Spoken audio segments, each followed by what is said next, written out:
One might begin by picturing a hush that stretches across eternity, an eager, cosmic silence before the first spoken word of creation.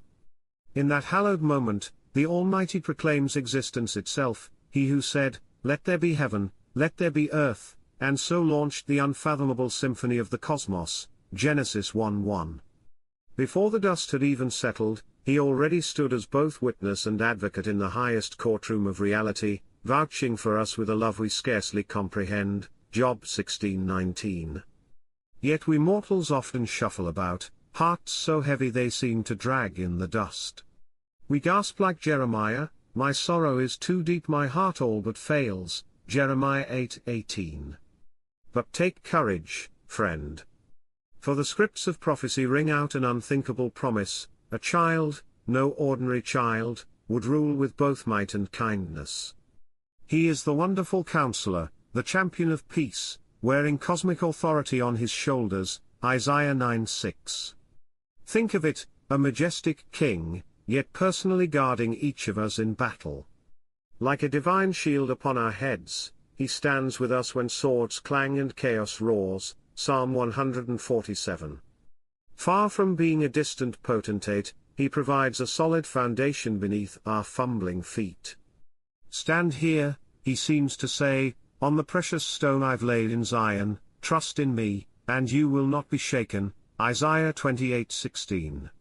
Our wonder grows, this same God avenges me, says the psalmist, subduing all that rages against my soul, Psalm 18:47. Moreover, he promises to guide us faithfully, not in a half-hearted, fleeting sense, but unto our final breath and beyond, Psalm 48:14. Small wonder we find ourselves waiting and hoping, hearts trembling with anticipation, for he is our help and our shield, Psalm 33:20. But the question stands, how can we possibly approach so great a king? By trembling in fear? Hardly. For we have a high priest so transcendent that he passed beyond the stars, yet so compassionate he can sympathize with every trial, Hebrews 4:14. So we worship with hearts lifted, exclaiming, "You are my hope, Lord God, my trust since childhood," Psalm 71:5, ever mindful of that gleaming crown of righteousness reserved for those who love his appearing, 2 Timothy 4:8. Make no mistake, he is not one to be trifled with. He stands among his people as captain, with priests and trumpets sounding his victorious call, 2 Chronicles 13:12. Yet in the same breath, he gently whispers, "Follow me, the light of the world, and you shall not walk in darkness," John 8:12.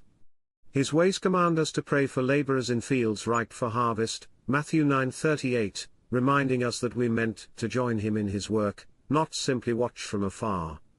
Throughout the ages, the mysteries of time and destiny echo, entire seasons have been decreed to make an end of sins and bring everlasting righteousness, Daniel 9:24.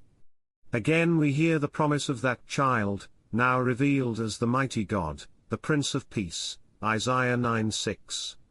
Yet sometimes, in the swirl of these cosmic truths, we sink into gloom. Why so cast down, my soul? The poet cries, Psalm 42:5. The remedy is immediate, hope in God.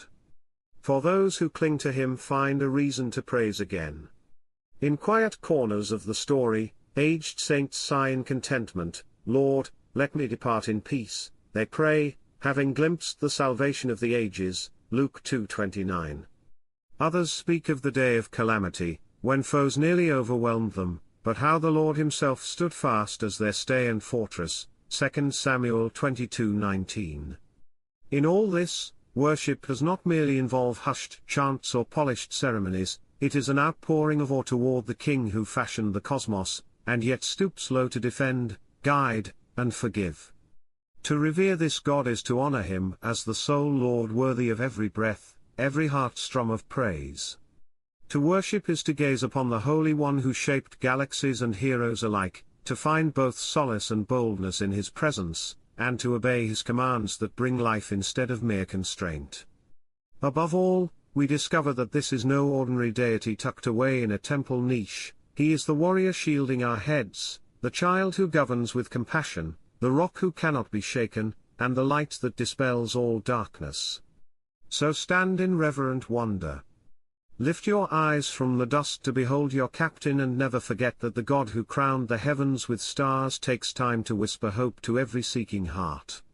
This, dear wanderer, is the grand secret of worship. It is not we who condescend to greet the Almighty, but He who graciously invites us into His presence, commanding our reverence, yet offering us His unending love.